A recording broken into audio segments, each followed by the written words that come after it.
আসসালামু আলাইকুম রহমতুল্লাহি ওয়া বারাকাতুহু। আপনি যদি কাউকে হারানোর তীব্র যন্ত্রণা নিয়ে এই ভিডিওটি দেখতে বসেন, তবে জেনে রাখুন আজকের এই কথাগুলো আপনার হৃদয়ের উজু হয়ে যাবে। আমরা প্রায় ভাবি, আমি তো হালালভাবে ভালোবেসেছিলাম, তবে কেন আল্লাহ তাকে সরিয়ে দিলেন?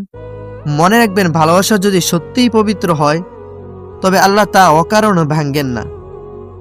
বিচ্ছেদ কি আল্লাহর ইচ্ছায় নাকি আমাদের অক্ষমতা?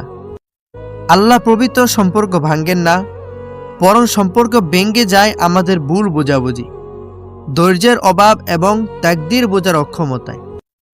কোরআনে আল্লাহ তাআলা বলেন, আর তিনি তোমাদের অন্তরে ভালোবাসা ও দয়া সৃষ্টি করেছেন। যে ভালোবাসা আল্লাহ নিজে সৃষ্টি করেন, তিনি তা ধ্বংস করেন না।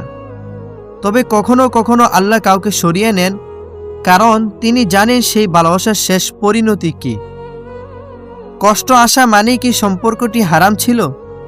অনেকের ধারণা কষ্ট মানেই শাস্তি, কিন্তু রাসূল সাল্লাল্লাহু আলাইহি ওয়াসাল্লাম বলেছেন, আল্লাহ যখন কোনো বান্দাকে ভালোবাসেন তখন তাকে পরীক্ষা করেন।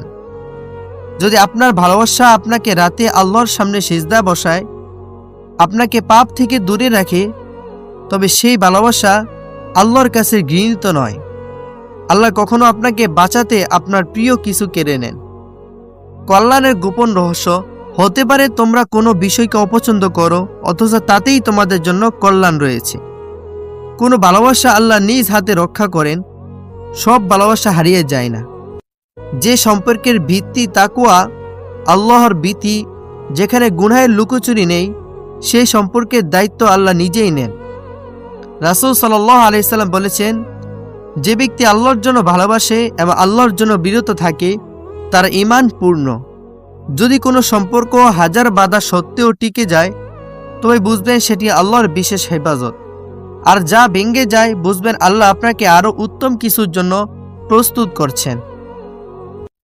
ভেঙে যাওয়া কি শাস্তি নাকি রহমত? সব ভাঙ্গন শাস্তি নয়, অনেক ভাঙ্গন হলো আল্লাহর বিশেষ রহমত। আপনি হয়তো বুঝতে পারছেন না, কিন্তু আল্লাহ দেখছেন সেই মানুষটি আপনাকে তার থেকে দূরে সরিয়ে দিচ্ছিল। ভাঙ্গনের পর যদি আপনি নামাজে ফিরে আসেন এবং গুনাহ ছেড়ে দেন, তবে এই বিচ্ছেদই আপনার জন্য আল্লাহর শ্রেষ্ঠ উপহার। আল্লাহ যাকে ভালোবাসেন তাকে নিজের থেকে দূরে যেতে দেন না। আল্লাহর না বনাম আল্লাহর অপেক্ষা। আমরা বিচ্ছেদে ভাবি আল্লাহ না বলে দিয়েছেন, কিন্তু আসলে আল্লাহ অনেক সময় অপেক্ষা করতে বলেন। হয়তো আপনি প্রস্তুত ছিলেন না, অথবা অন্য পক্ষ। হয়তো এই ভালোবাসা পাওয়ার আগে আপনাকে ধৈর্য ও তাওয়াক্কুল শিখতে হতো।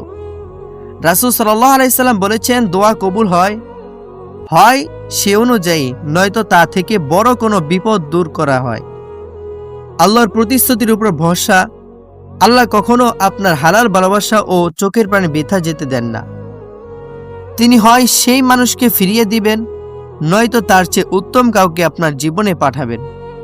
কোরআনে আল্লাহ তাআলা বলেন, নিশ্চয়ই আল্লাহ তার প্রতিশ্রুতি ভঙ্গ করেন না।